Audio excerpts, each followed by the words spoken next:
All right, we're back on sports, and let me say this now. I'm really not in the mood to talk about sports today. I'm just not after the things that I've read on Twitter, and you know what? I understand that Twitter is just a bunch of idiots, and they are a bunch of fucking idiots. But here's the thing.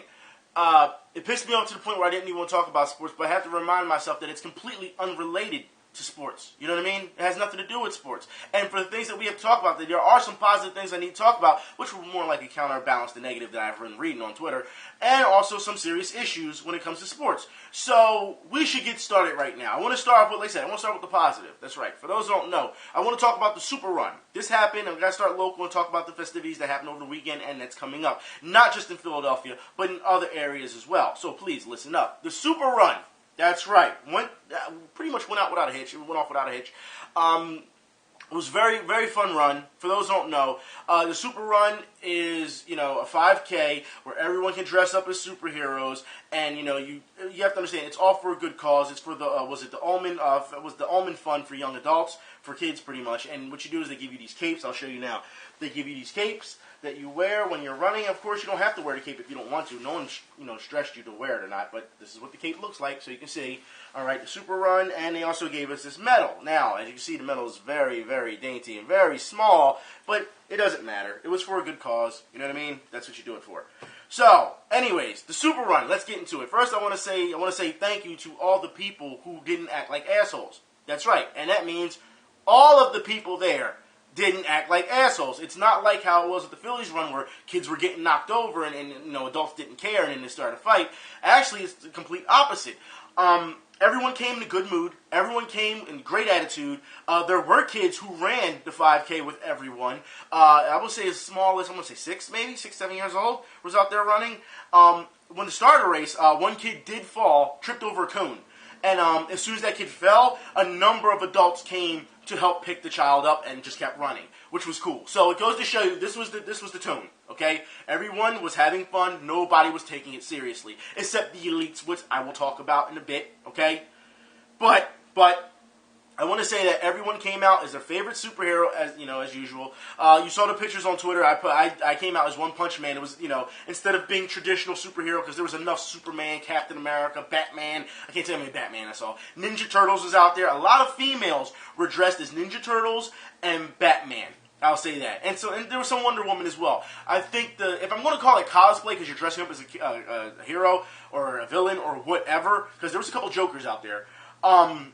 I'm going to say Catwoman got the biggest, I have to say, the biggest respect the entire time. Why? Because you have to understand, it's hot out there. Even for 9 a.m., it's hot out there. You have to understand, this is taking place at the Navy Yard, which for those who don't know, at the Broad Street Run that I did, at the end of the Broad Street Run was the Navy Yard. That's where you end up, all right? But this is running through the Navy Yard, okay?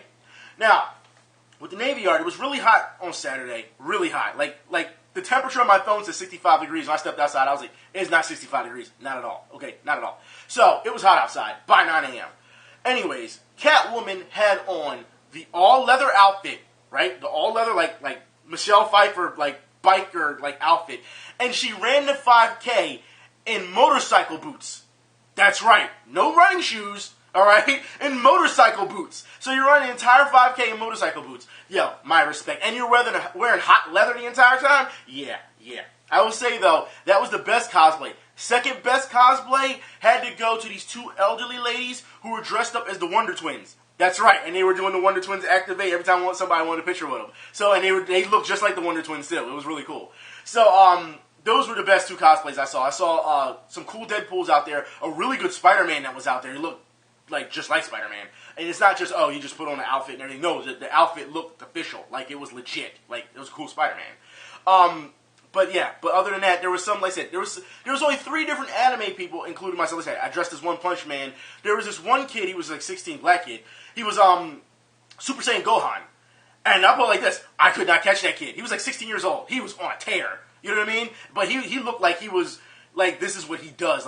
He runs track. He does all this type of stuff. You know what I mean? And this kid was on a roll. You know what I mean? Super Saiyan Gohan, hey, my hat's off to you. And there's this one girl who was dressed as Sailor Moon. But other than that, there was no other anime characters there. Like I said, everything else was very traditional superhero. I will say there was a lot of people from the hood that came out for this one. There were a lot of dudes from the hood came out for this one.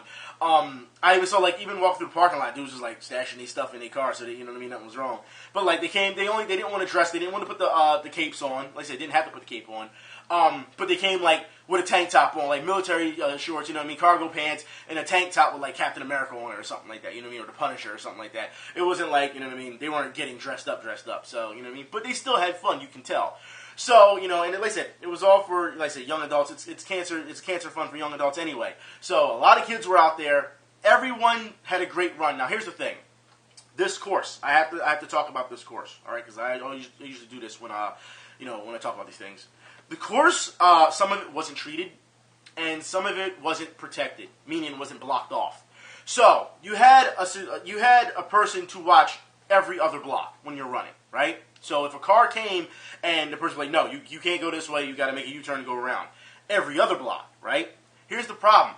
They didn't block off the parking lots. So cars that are coming out of the parking lot in the middle of the run and getting on the road, you have to be careful. So, yeah, you had to share once again, you're running and you have to share the road with cars. This is a problem. Because it was not, it was not safe. Like I said, if they had a person watching every block and stopping somebody, stopping cars, that would have been different. But it was every other block. So, as you know, there was time when the cars could come through. So, with that said, not that safe, but it wasn't that big of a deal because, like I said, you every once in a while, I think I encountered maybe 2 or 3 cars. It wasn't like Baltimore where I counted more, a lot of cars. But okay, water stations. No water stations. Now, as much as I don't have a problem with water stations, you have to understand, now it's hot out, all right? We are in summertime. You need to have a water station at least at midpoint for some of these people. There is people out there who are drastically overweight, of course. And like I said, they're trying, so you don't want to get on them. But you can tell they need something to drink. You have to give them something. You can't just say, here's a bottle of water at the end of the finish line. You can't do that, okay? Even myself at this time, I wasn't feeling well during the run. I wasn't at all for some reason. I just wasn't feeling well. But I still did the run anyway. But the fact is, there were some people who really looked like they were having problems. So, during this run, you start on the road, on the street. Like I said, you got to share it with the cars. Flat surface was treated pretty good at one point, okay? So, didn't have a problem with that. Then you make a U-turn. Once you get to the halfway point, you make a U-turn and come back. But the U-turn, how they do it, you have to go up on the sidewalk. Here's the problem, okay? The sidewalk is untreated. And what I mean by untreated, it's not just, oh, there's some cement missing and stuff like that. No, there's more. The sidewalk is very thin, okay? This is another race where you can't run in stride. You can't because people in front of you, they're running side by side. And like I said, it's a sidewalk. You're running side by side, and no one's trying to edge out each other, so you can't go by them. Unless you're running in the grass, and you may step in a ditch or whatever, and there was plenty of ditches in the grass. Trust me, plenty of them. But there's more to this sidewalk, because the sidewalk ends after a certain point. Why? Because they're doing construction. They have these big orange signs out there. It's literally like a cutoff point. So you have to come off the sidewalk and then get back into the street, which means the people who are coming towards you that are running in the street, now they have to watch out and move out the way so that you don't collide into them because it's oncoming traffic. You get what I'm saying? Okay.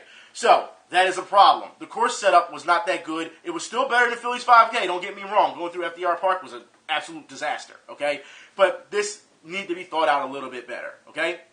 Now, with that said, on the way back, you have some untreated street, all right, on the way back. What I say about this is there's a lot of stuff that's in the street, okay? There's a lot of branches. I tripped over a tree branch, and I was like, whoa, that could have been a problem. You know what I mean? Because you don't know. When you're running, you're not thinking about that. You know what I mean? There's a couple of potholes, stuff like that. Like I said, on the way back on the other side of the street. When you're on one side of the street at first, you don't really see that stuff until you come back. You know what I mean? So there's some things that weren't treated. I will say, throughout this 5K, would I do it again? Yes. There was, of course, at the end, I saw daylight. Of course, when you see, I saw about 2 blocks off. I saw the finish line, and I just gunned it. You know what I mean? I gunned it, and you know what? Like I said, I wasn't feeling well. By the time I got to the finish line, because I passed so many people at the finish line, I didn't feel well at all. I felt like I was going to throw up. And that's something I've never had, in all my times of running, I've never experienced. I just didn't feel well. Like, I don't know if it was allergies or just not feeling well. Like I said, felt my chest was kind of hurting. Throat was kind of closing up. Maybe it was allergies. Like I said, I don't know. But by the end of the race, they hand you some water, and you know what I mean? I was just like, you know what? I got to sit here for a minute. I don't know if it was the heat. I don't know what it was. But, and here's the thing. I run every other day a 5K, just for running for leisure. So I'm out here in the heat anyway. So I don't know why that happened. I don't know. But either way, it was still a good race. Would I do it again? Yes. Afterwards, the festivities. Let me tell you, the festivities they had going on. They had a bouncy house for the kids. They had Prince's Batman soundtrack playing the entire time. Nesquik was giving out free chocolate milk. Let's say they had all types of superheroes there to take pictures with. They had a lot of stuff there that was just fun for everyone to be around. The environment in general was nice. It was great, and I would do it again. I really would. I thought it was great. So as far as I'm concerned, this is another 5K down, which I played this. I didn't even check my time, so I guess I should go check my time. I don't know. But it was a good 5K. Like I said, it's just one of those things where, you know what I mean, you go, like, when I saw the medal, I was like, wow, it's kind of small, but you got to remember, you're doing this for a cause, you know what I mean? So you can't get too mad about it. Also, I need to talk about another festivity that happened on Sunday. For those who don't know, the Color Run. Now, I'll say this now. The Color Run is something that the Phillies 5K should have did this year. The Color Run actually got it right. Now, for those who don't know how the Color Run hitched off this weekend, the Color Run started at Citizens Bank Park, just like it does every other time. It starts at Citizens Bank Park, you run through the parking lot, blah, blah, blah. That's how it is. This year, they did it differently. That's right. The Color Run, what they did was they started in the stadium, and they ran around inside the stadium. That's right.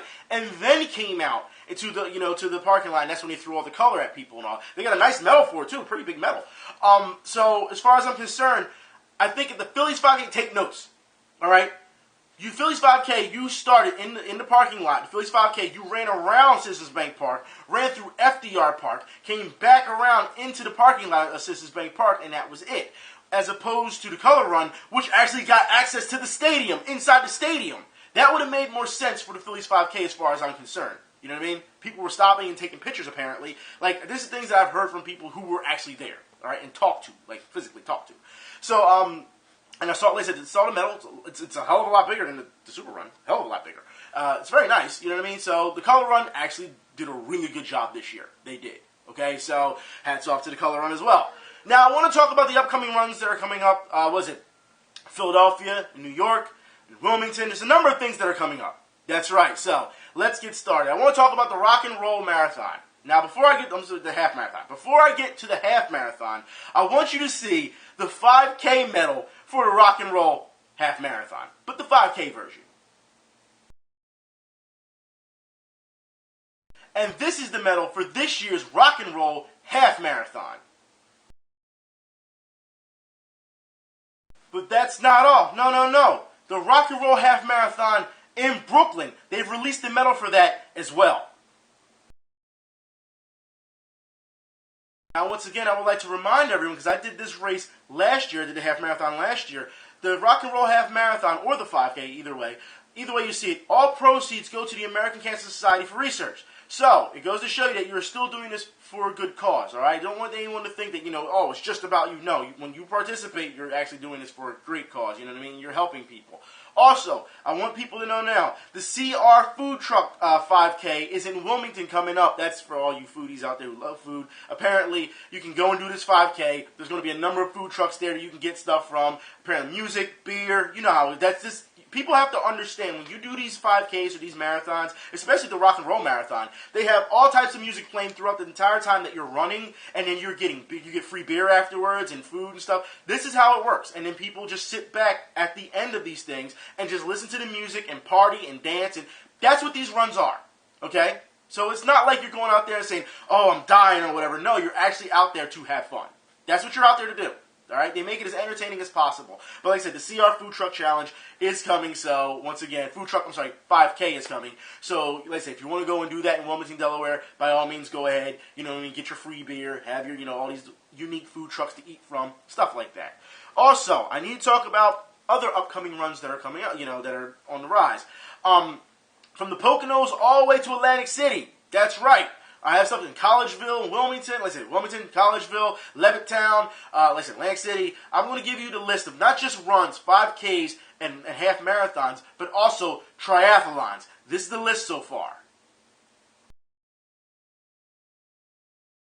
In more participation, or should I say competitive news, check this out. Over the weekend in Philadelphia, there was the Philadelphia Cup Series. For those who don't know what that is a skateboard competition. That's right. Apparently, they had it over the weekend on Saturday. So for anyone who's like, oh man, I really wish I should have been there, or I could have went and, at least spectated, don't worry. I got you. There's another one on July 9th. That's right, another competition. And also in September 10th. So that's also going on here in Philadelphia. You have to understand, people, that there's so much that goes on here. And it's almost every week, every 2 weeks, every month. There's always some type of activities going here. I said before, you can't sit around and just wish that your favorite team was doing something and they would get a win. Go out there and compete. Go out there and participate. Go out there and fucking have some fun. That's what this is about. So you have to understand, when I do these videos, and not just talk about stuff, but when I'm talking about running, or I'm talking about something, I'm telling you all this stuff, yeah, get out and go have fun. Go out and have fun. You know, like, don't be that person that sits around and does nothing, wants to talk about, sports the entire time, but doesn't do any sports themselves. Don't be that person. Please don't be that person. But let's move on. Since we're going to talk about sports, and, the professionals, the pros. We talked about this last week, and it seems like I got to talk about it again. For those who don't know. All right, an exotic dancer is accusing Eagles' Nelson Agholor of rape. That's right. Didn't we just have this talk last week about athletes being in the strip club? You have so much money, you can bring it to you. And yet you go to the strip club and something happens. Now, you have this exotic dancer from Cheerleaders, all right, which is not too far from here. You know what I mean? It's just down the highway, all right? But you have to understand, she's the one who says he's accusing him of rape. His lawyer has come out and said that he's 1,000% was innocent and that she's just looking for money. Something had to happen to get to this point. You can't tell me this guy said, I want a private dance, and as soon as he touched her leg, you know what I mean, that's rape. No, something had to happen. So as far as I'm concerned, there's two sides to this. There's people who believe that he did nothing wrong. Okay? Fine. Whatever. He did nothing wrong, okay? And there's also other people who feel as though that she's just looking for a payday. You know what I mean? Or the fact that if this is, if he really did rape her,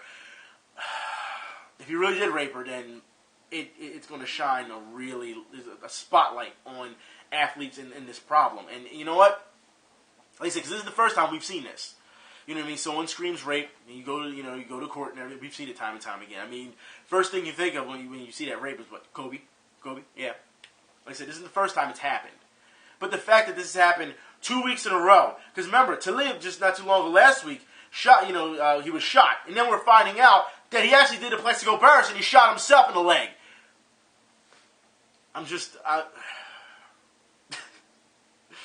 Athletes aren't learning. And I understand that they're young men who want to just blow off steam and go party and everything, but when you're a professional athlete, you have to understand that you have a target on your back the entire fucking time. It doesn't matter if you just go to the corner store just to buy some fruit, alright? People are watching you, you know what I mean? So you have to understand that this is something that you just can't just gloss over. Stay out the fucking strip club, stupid. That's all you gotta do. But no one wants to learn from that.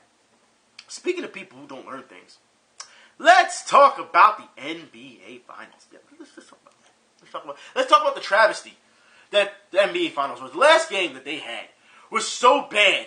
And it seems like every game gets worse and worse. It just does. I'll say this. At least the game was closer. Okay? It was closer. However, refs killed this game for the first 3 quarters. That's right. 3 quarters, 3 or 4 quarters, they killed this game. I do not understand. And the 4th quarter was just nothing but drama. I don't understand how this, for some reason, is okay. The Cleveland Cavaliers, look, Golden State blew you out in the first 2 games. Then Cleveland blew Golden State out in the previous game.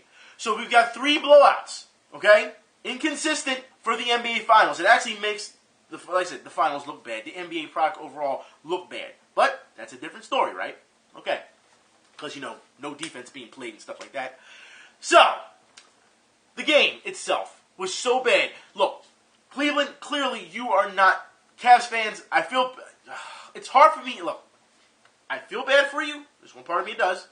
And there's another part of me that doesn't feel bad for you whatsoever. Okay? Because your players are acting like they're just superstars. That's what they're doing. We're here to take in the finals experience. We're really not playing basketball, but we just want to be out here and party and say, hey, we're here, we made it, we're here, and you're not doing anything to say, hey, we're going to win a championship. Matter of fact, in the first quarter, Channing Frye, as you know, his number can be called at any time because Cavs fans will tell you, this guy can shoot. We picked him up for, we've seen him throughout the playoffs, we picked him up for, X amount of dollars, and he's been nothing but consistent. Why is this dude during the game eating cookies. I don't get this. I don't. From a competitive standpoint, all right, if your team needs you and you waiting for your number to be called, all right, because that's what you're waiting for, because you want to get in the game, you want to show what you can do, you want to help your team, you want to win a championship, and you just sitting back eating cookies, huh? I don't know if you need the sugar maybe from it to get a boost, or you just hungry. I don't know. But the fact is, you shouldn't be on the side eating fucking cookies. What's wrong with you? And then the fact is, when he got in the game, he stunk it up. So you're getting blocked. You're not doing anything. You're on a mismatch, but you can't keep up. It was a joke. And the entire time, what did I say on Twitter? I'm like, yeah, shouldn't have had them damn cookies. Shouldn't have had them. Yeah, because you've got to be kidding me that you're sitting on the side eating cookies, and then, coach called me? All right, let's go, coach. Let's go. I'm ready to play. Like that, I've never, no. Even in pickup games, you don't see that. I understand if dudes has been out there for hours and hours and hours, and it's just like, all right, I need something. I need to go to the store across the street. I need get a jug of water or something to drink, some sugar, or I'm gonna get me something to eat because we got next, but it's not time for us to play yet, so I'm cool. You know what I mean? No one just says during the middle of their game while they waiting because you the sub, I'm gonna eat these cookies. Most teams don't even have subs, you know what I mean? Because you get your 5 and that's it. But there's some subs every once in a while. I'm going to eat these cookies and wait for me to be called. Like, what? Like, I've never in my life. But this game was such a joke. It was. And here's the thing, we got to talk about this right now. Draymond Green is suspended for Game 5 over the LeBron James incident. That's right. Now, this, I don't understand. Look, all right? What Draymond Green has pulled during the playoffs, I can understand if he was suspended for those things. You know what I mean? Getting pulled down and kicking people, kneeing people in the ball. That type of stuff, okay. You want to suspend him for that? That's fine. But this situation with him and LeBron James, he didn't do anything wrong. He didn't do a damn thing wrong. LeBron James tried to be a dick, all right, and step over him.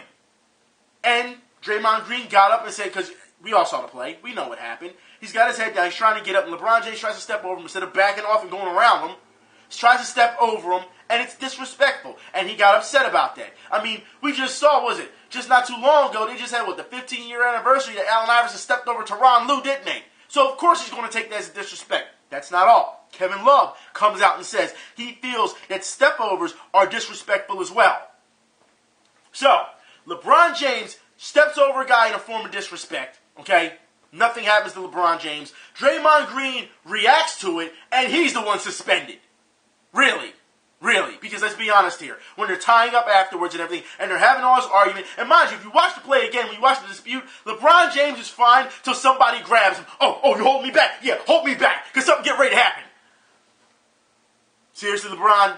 Seriously. But that's not all. No, it gets worse.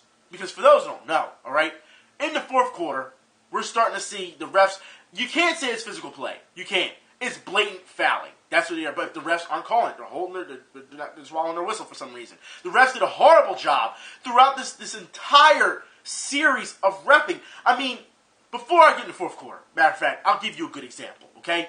At halftime, before halftime, all right, Andre Iguodala tries to chuck up a ball so that he can get the shot.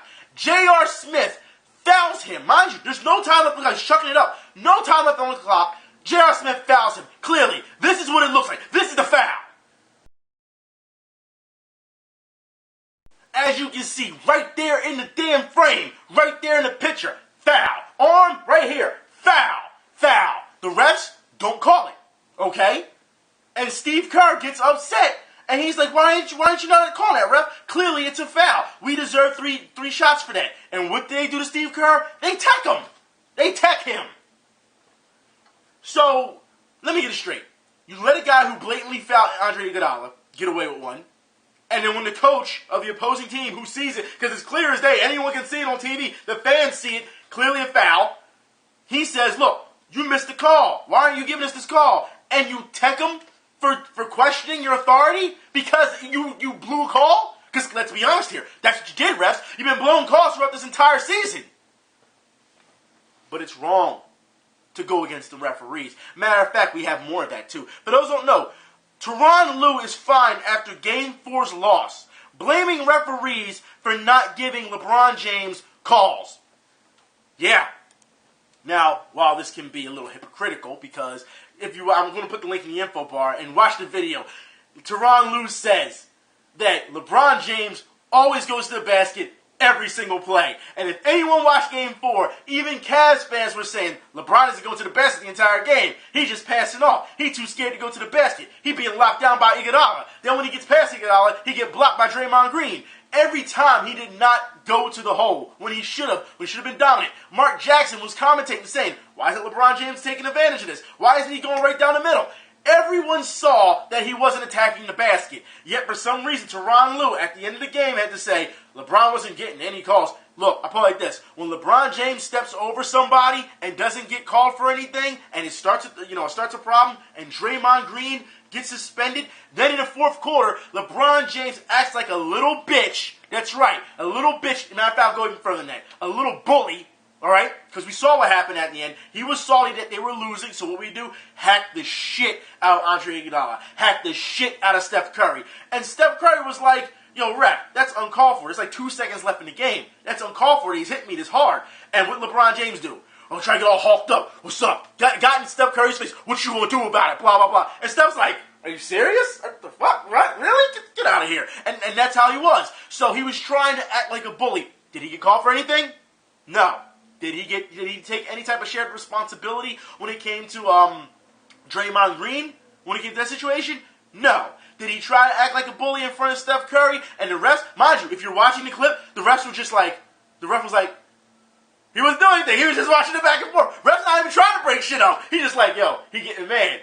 Or Steph's just making him look like he's stupid. And like the ref, he's a spectator at this point. He's not an authority figure. If you watched it, and things are replayed on ESPN, it was just like you saw the same thing. Steph was just like that face. What? Like because LeBron James was just going off the reservation. He was acting like an immature baby. He was acting like a little bitch. And you know what? At the press conference afterwards, the post-game press conference, he said the same thing. He said the reason why he went off the handle with Draymond Green is because Draymond Green called him a bitch. Well, you know what? I don't see the problem with telling the truth there.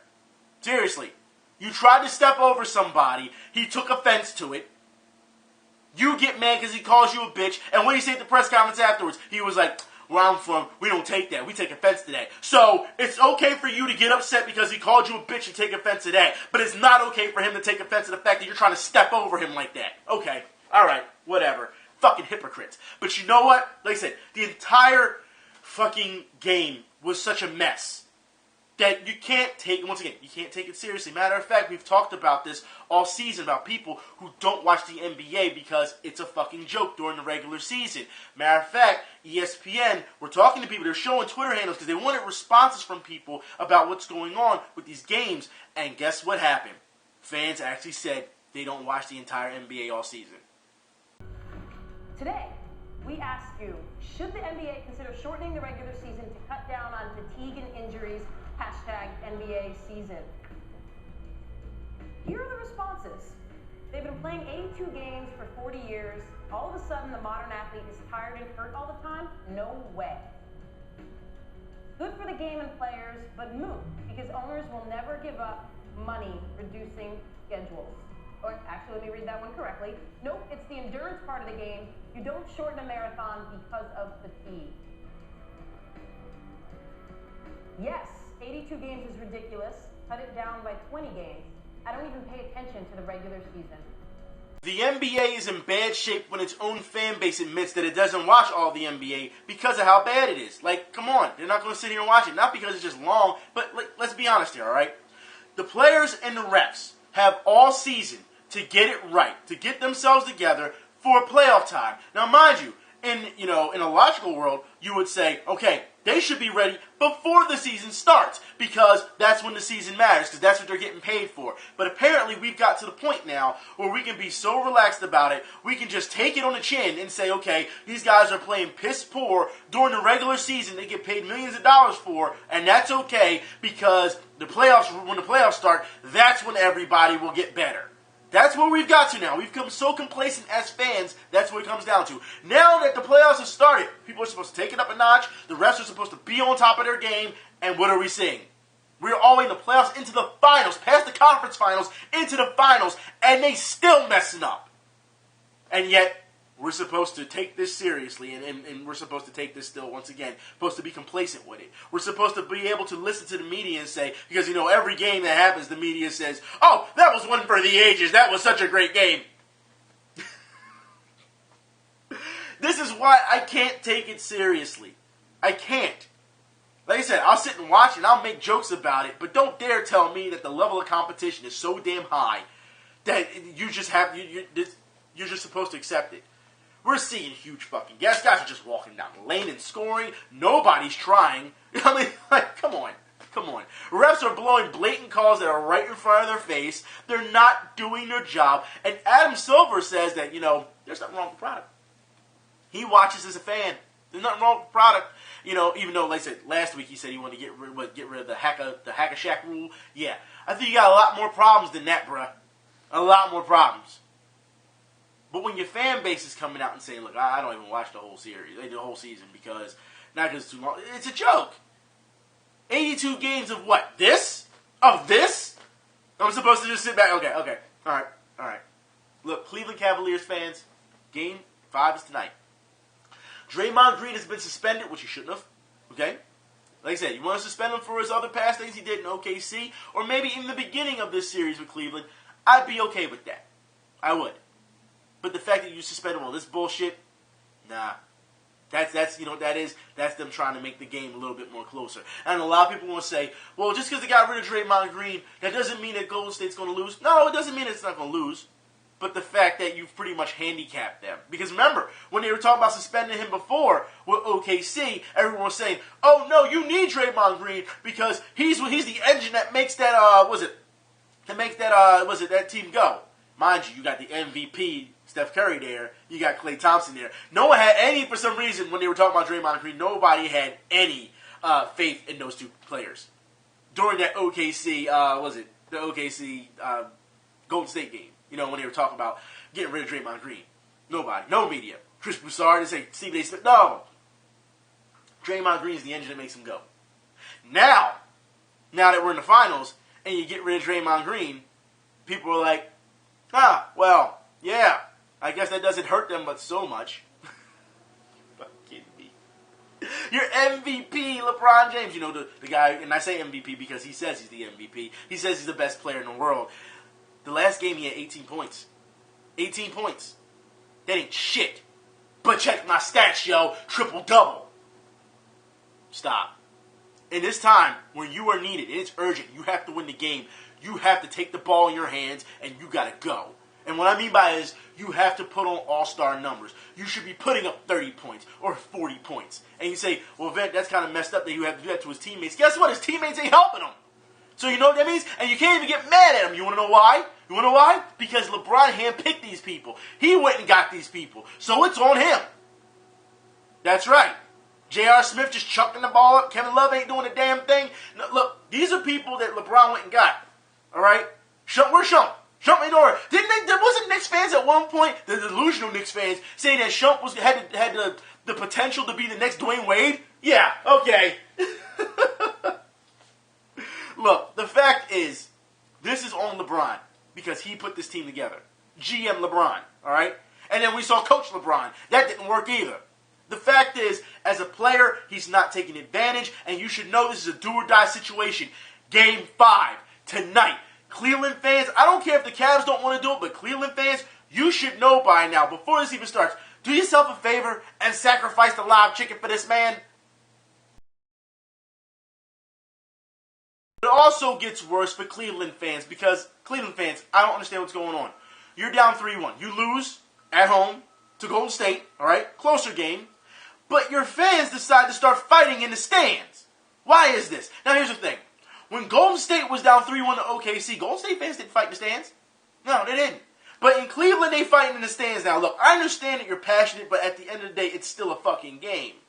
You're making yourselves look bad. You know what? Matter of fact, let's move on to more fights that's in the stands. For those I'm talking about, Euro 2016. For those I'm talking about, England versus Russia. That's right. Fans are fighting after the teams draw 1-1. That's right. It got to the point where people had to be taken and put in the hospital. They were put in the hospital, taken to the hospital because it was so bad, because they were beaten up so bad. But because of this situation, Euro 2016, England and Russia have been given disqualification warnings. That's right. So if this happens again, you're gone. You can't have this type of stuff happening. I understand, listen, people are passionate. I get it, okay? But you can't fight in the fucking stands. You can't. And as I said, last week we just saw the so-called MLS hooliganism, which was nothing, as you saw, in the video. But this week, people are actually getting put in the hospital. Come on. Like, it's really not that serious. It's just not. It's not. But there's more. That's right. When you have, and I say it's not serious because it's silly. Because managers and just people that are on the bench while they're waiting do some nasty things, man. I don't understand this. For those who know what I'm talking about, watch this man put his hand down his pants. And then put it on his face. That's what he puts it on his face. He wants to smell his hand. Ecco Cavasina, ecco guardate. C'è ancora tutto? Sì. Forse no. And you know he gonna want to shake hands with the opposing team afterwards, right? Come on, man. Stop that nasty shit. What's wrong with you? But there's more. We need to move on to Copa 2016. Now, for those who don't know, the men's U.S. team played here in Philadelphia, during this, over the week. And it was a really great game. I have to, talk about how suspect some of these people were, what they're wearing. I mean, I've never seen so many gaudy USA outfits. One guy had a jacket on, mind you, 90 damn degrees here, got a jacket on, and one half of the jacket is all stars, and the other half of the jacket is all stripes, and it's like someone just went to some type of old outlet or whatever, where they had really bad outfits, American flag outfits of the 90s, and said, oh look, it's back here again, here, buy this, and people just went and bought it. I don't understand that. But, you have to understand, the men's U.S. team, they didn't play great. They didn't play great. All right? And the decisions that they made that when they blew bad plays, I put it like this. Any experienced or even world-renowned great team would have made them pay for those and they would have scored off of them. Okay? But because of who they played, they didn't do that. Now, of course, there was a lot of flopping this game, and this does get the Griffin Force flop of the week. Because you cannot tell me that this little touch is going to send you into the fucking air, and you're going to throw yourself on the ground. No, I'm not trying to hear it. Y'all can watch it for yourself. I don't want to even hear it. Tuesday night.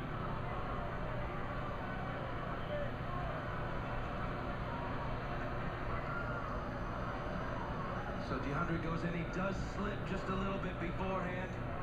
You see his left foot right here slips out, but that is reckless. A moment earlier, no foul. This one is a definite foul. What the hell is that commentator talking? I mean, maybe I'm just fucking blind, but you're looking at it. He didn't touch him. Don't tell me that was definite, that was reckless, come on, you're just trying to make it more dramatic than what it is. Clearly the guy threw himself up there and was just like, oh my god, he tried to give, oh my hip, get the fuck out of here. And because of that, U.S. had to play with 10 men. Now I'll put it like this, U.S. men's team, they handled well for 10 men on the pitch, so I can't get on them for that, alright? But clearly, they should have been up by a hell of a lot more. I saw some selfish play by the way they were playing forward, which made no sense. You got to pass the ball a little bit sooner than that. You can't wait till you get all the way to the end and pass that. No, there's a reason why they were buckling down on defense. And the U.S. at one point had an advantage when it came to their men, when it came to, countering, and they didn't take advantage. And I saw so many kicks for some reason. You're not even close enough, but you're taking these long kicks, and they're going over the net. You know what I mean? They're going on the side of the net. It made no sense. It's almost like you felt as though you couldn't get close enough, which made no sense to me. I don't understand that. U.S. men's team advanced to the quarterfinals. We will see what happens. All right? It's good that they won. I'm happy they won, but they didn't play great. So, as far as I'm concerned, we will see what happens in the next game. But that was just horrible, and that flop is just... No, you can't tell me... No. They call it reckless and malicious and all that. Stop. You can see that it wasn't really like that. But, alright, whatever. Let's move on. I got some sad news for everyone. So first I'll start with hockey. And I know the Stanley Cup happened, and no, I don't really talk about the Stanley Cup because it was kind of obvious that the Sharks weren't going to win. obvious.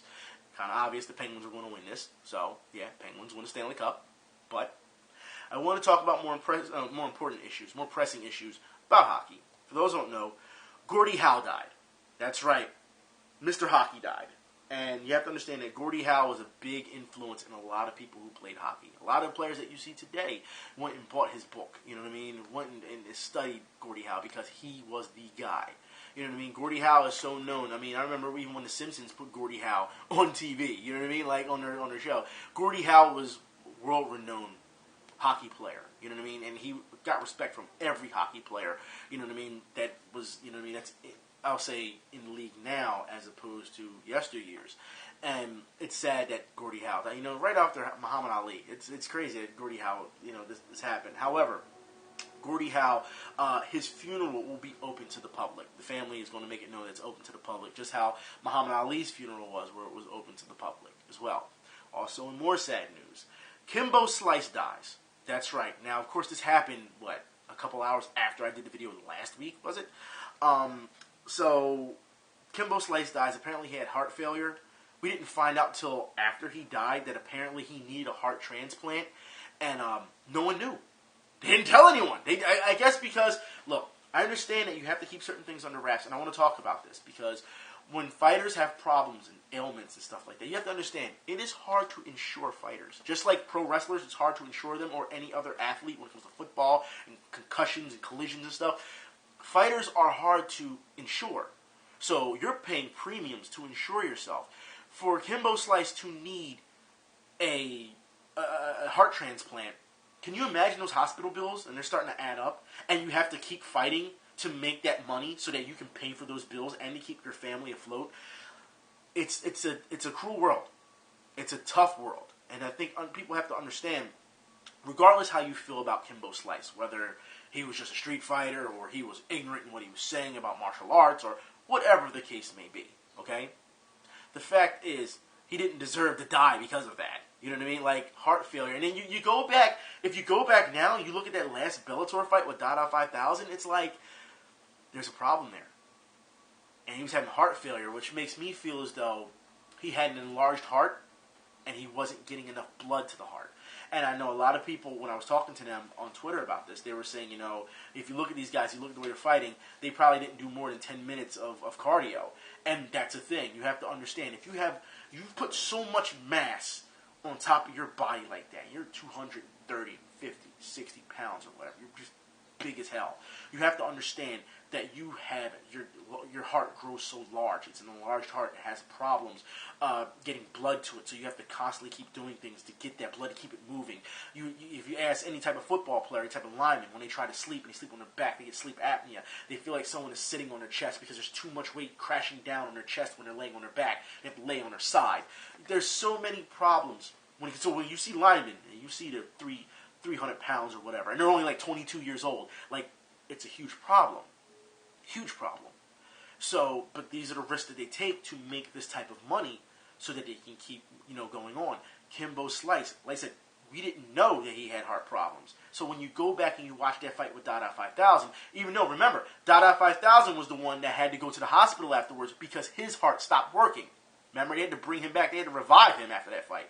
So it goes to tell me, I can't say that this is a problem with Bellator as a problem that is overall with athletes and fighting and ailments and all types of problems that need to be disclosed. Now, if companies knew this and they were like, all right, well, we know it, but we're going to do it anyway, then there's a problem there because you really are putting someone at risk. But they need to make that money so they can pay bills. You know what I mean? So it's a double-edged sword. But I would like to see what's going on. Like I said, with that, an hour-long tribute will be on June 24th on Spike TV for Kimbo Slice. All right, so that's that. While we're on fighting, I guess we should talk about boxing. Now, I had a chance this weekend to take in some boxing. HBO had a good boxing match on, program on. Showtime also had a good program on as well. I would say that HBO kind of edged them out this week because some of those fights on Showtime were just like, they shouldn't even be on TV. But, needless to say, let's talk about first Lomachenko versus Martinez. That's right. Now, like I said, the card leading up to this was really well done. It was. all right? So you got your action. But Lomachenko versus Martinez was going to be a runaway. And, of course, like I've said before here, I'll say it once, I'll say it again. The future of boxing right now in their divisions, Lomachenko, and you got Spence Earl Jr. I keep saying Earl Spence Jr. I keep saying this, all right? I keep saying this. I'm not going to back down for those statements, okay? Because if you see the way they fight, it's not just about aggression. It's the style of their fight. That's one thing you have to take into account. And this weekend, I knew that if Lomachenko was going to fight Martinez, that Martinez was not going to be able to keep up. And this, after 5 rounds of boxing, mind you, it was scheduled for 12, this is exactly what happened with Lomachenko and Martinez. With real good punching power. Better punching power, I think, than Lomachenko. But Lomachenko is a more explosive athlete. Oh, that was pretty explosive. Oh, what a right hook. Oh, what a sensational right hook.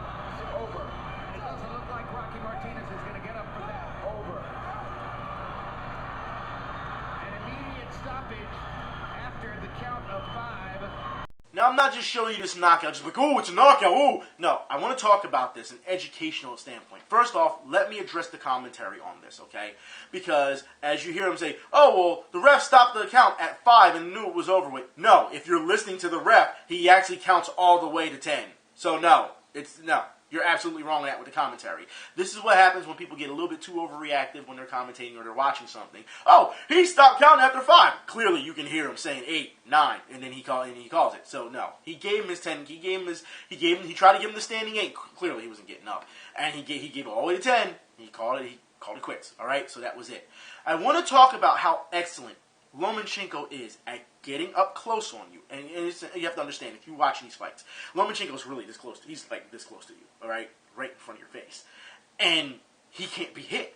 He'll take a hit every once in a while, but 9 times out of 10, he's not getting hit. For a person that's fighting so up close, and he's just popping you like this, and he's using feints, he's waiting for you to drop your gloves. That's what he's waiting for you, and then to pop you. And because he's so like you heard Max Kellerman say, he's an explosive fighter. Because he has that timing, he knows when exactly to explode and pull back.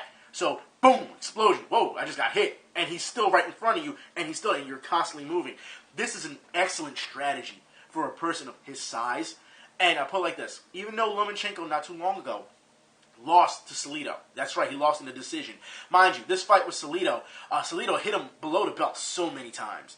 And he almost knocked out Salido near the end, but he still lost in the decision. For those who don't know, after the fight, they asked him would he fight Salido again. He said he would definitely fight Salido again.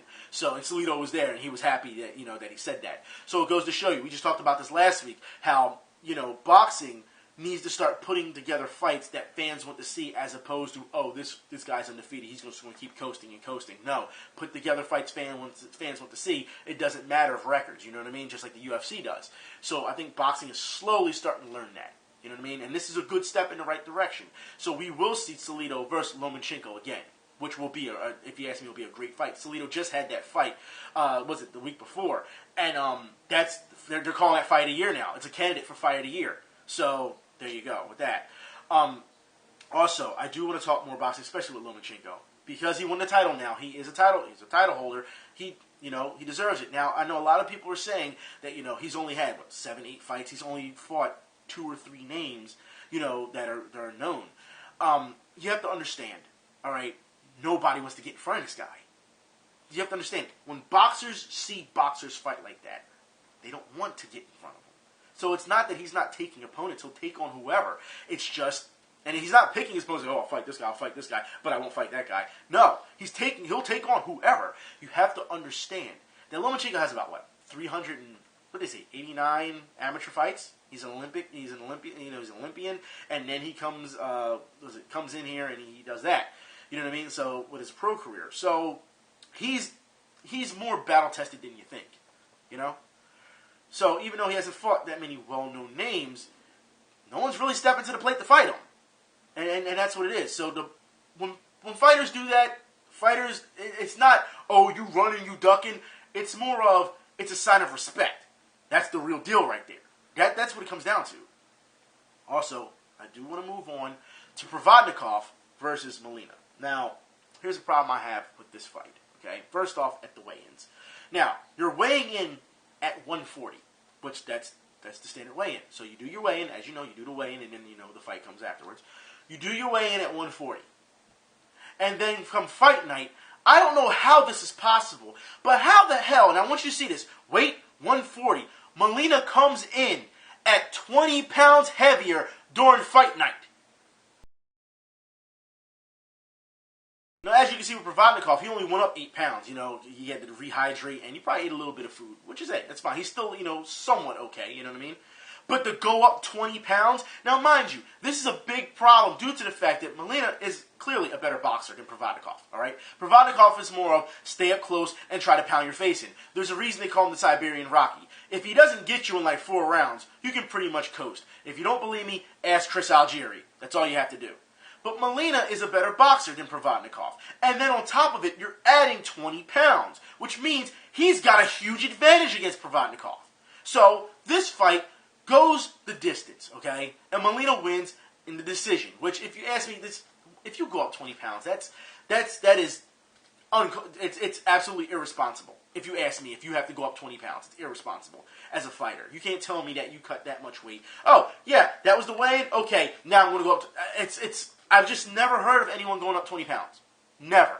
Not like that. Not between the time frame of your weigh-in as opposed to the fight night. I've never seen that. Ever. But afterwards, Provodnikov loses. And Provodnikov talks about how he's not hungry anymore to do this. Какие у тебя мысли по поводу сегодняшнего решения судей? Ты согласен? Да, абсолютно согласен. Никаких оправданий. Сегодня Молина был сильнее, он сегодня выиграл. Все справедливо. Definitely. Today the decision was the right thing. The Molina won the fight. He was better tonight. Everything is the way it should have been. Не смог все-таки поймать тот настрой, который у меня всегда был, вот голод звериный. Проигрались, поэтому оправдываться не буду. We expected that he was going to box, he was going to move. We expected him to do that.